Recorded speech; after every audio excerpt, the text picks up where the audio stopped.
Welcome back to GSMC's Down by Contact Sports Podcast. I'm your host, Jeremy Lapidus. Today is Wednesday, March 12th, if you are just tuning in. We just went over some of the big moves from free agency day 3, the first official day of the new league calendar. In this segment, we turn our attention to the guys that have not signed. Your Aaron Rodgerses, your top quarterbacks, your top wide receivers, your guys that continue to wait and wait and wait for the right opportunity. We'll talk about where they might end up. But before we do, remember, if you would like to be an even bigger part of the show than you already are, all you need to do is go to gsmcpodcast.net. Or if you're on YouTube, you can use that super chat feature. If you do either of those two things, a message should pop up on the bottom of the screen for you, me, and everybody else around the world to see.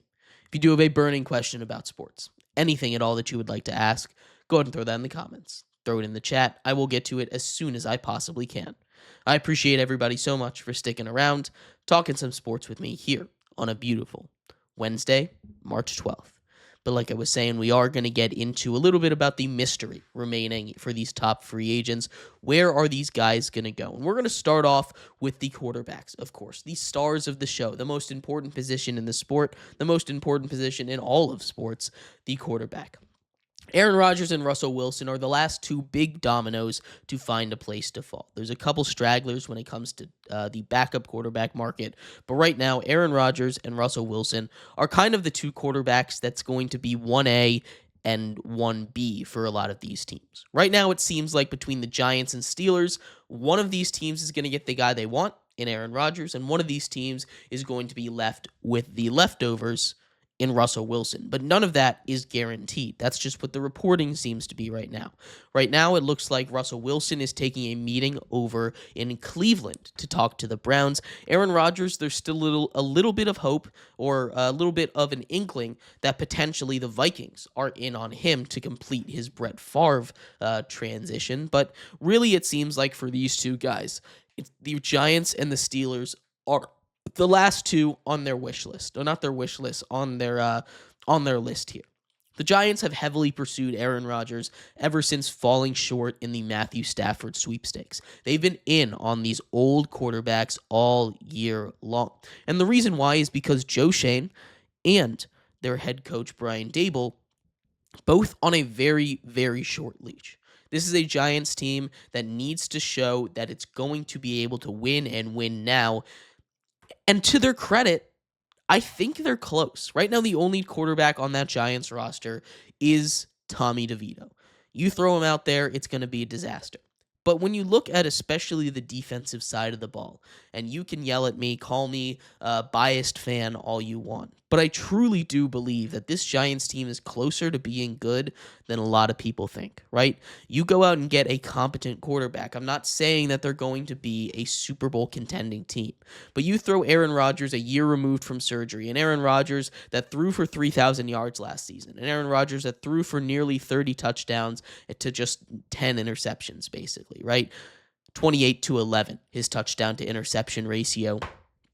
But this is an Aaron Rodgers that still has a little bit of juice left in his tank. You're telling me that giving him a guy like Malik Neighbors, who set the wide receiver rookie reception record while dealing with a combination of Tommy DeVito and Zach Boyle and Tom Boyle and Daniel Jones last season and Drew Lock, you're telling me that that's not something that entices that guy, but on the defensive side of the ball is really where it makes the difference. So for these guys that are looking to win games, not stall out with a really bad team at the end of their career, they're going to come into a situation with potentially one of the best defensive linemen in the sport in Dexter Lawrence, paired next to a pretty good pass rusher in Brian Burns. The secondary got a lot better. You've already got Tyler Nubin, who was a rookie last season, played every single snap, basically. He was pretty good. You then go out and you get safety Javon Holland to pair next to him. Pretty solid. You sign Paulson Adebo to go opposite of Drew Phillips, who had a really solid rookie year, and you still have Deonte Banks, who had a bit of a down season, but in his rookie year was pretty solid. It's a solid defense. The linebackers, I like them. They're nothing to write home about. But this is a Giants team that isn't as far as a lot of people think from competing. So if Aaron Rodgers goes there, it's not going to be one of the worst moves ever. It's also not going to be a great move. The Steelers, probably a better spot to be. I still think Aaron Rodgers wants to stay in that New York market. He is a guy that seems to like the attention, like the spotlight, and New York is the place to go for that. If not, Russell Wilson has lots of connections to New York, right? When he was a baseball player, he was drafted by the Yankees, went to go to play in their spring training when he was with the Seahawks a whole bunch. There's still connections over there for him. Obviously, he also has connections to the Steelers, but we'll see what happens. Aaron Rodgers and Russell Wilson are visiting both of these teams over the course of the next week. I think right now Aaron Rodgers is going to end up as a Giant and Russell Wilson is going to return to the Steelers. The Steelers have said they want to return one of the two quarterbacks. Justin Fields already gone. Russell Wilson, familiar with the system enough, you get another weapon for him to throw moonballs to. This, I think, just makes a little bit more sense than Aaron Rodgers if you're trying to find a quarterback that's not going to completely take away the culture of that team in Aaron Rodgers. I just think at the end of the day, the Giants are willing to pay more money than the Steelers are because they are reeking of desperation to find a great quarterback. And Aaron Rodgers might not qualify as that anymore, but he was at one point, and there are guys in that front office and on that sideline that are trying to save their jobs. So I think Aaron Rodgers goes to the Giants. Russell Wilson ends up with the Steelers. Now, when it comes to wide receiver, one of the biggest pieces of news dropped today. Cooper Kupp.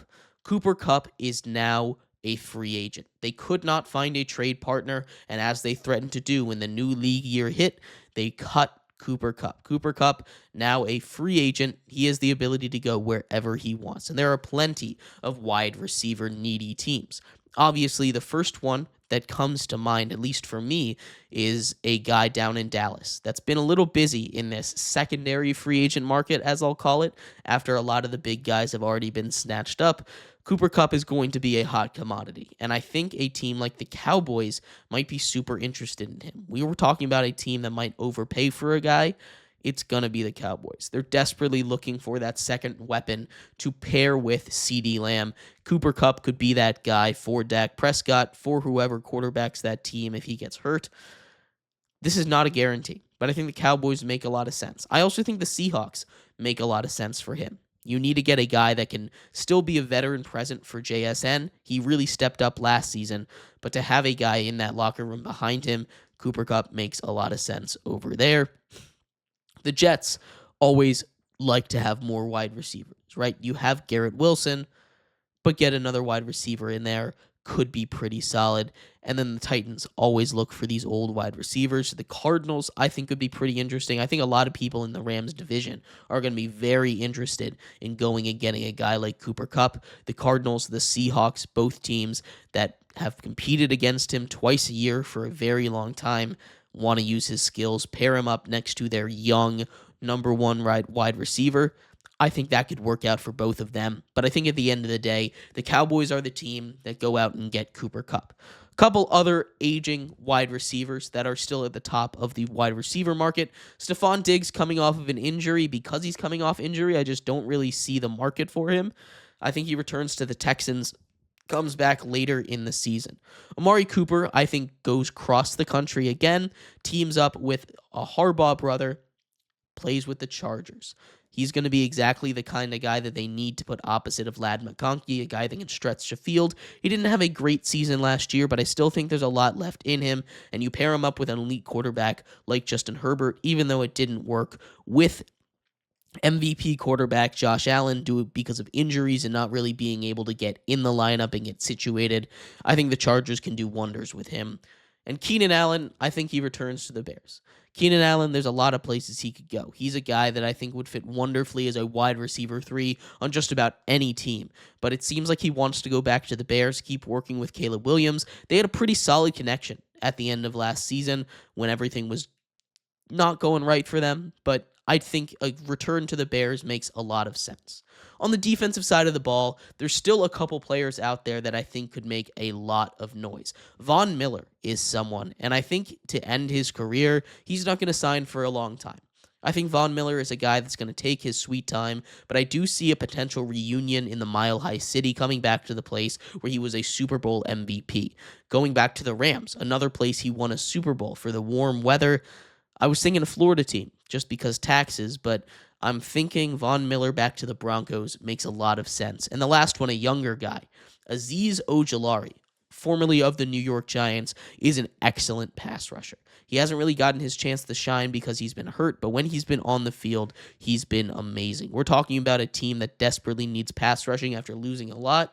How about the Philadelphia Eagles going out and getting another former New York Giant and making him a star? I think Azeez fitting into that culture after, they've lost a lot of their guys. Josh Sweat, Milton Williams, a lot of other pass rushers. This is a spot that I think would be perfect for Ojulari, and I think him on the Eagles or the Falcons makes a lot of sense. And then Justin Simmons.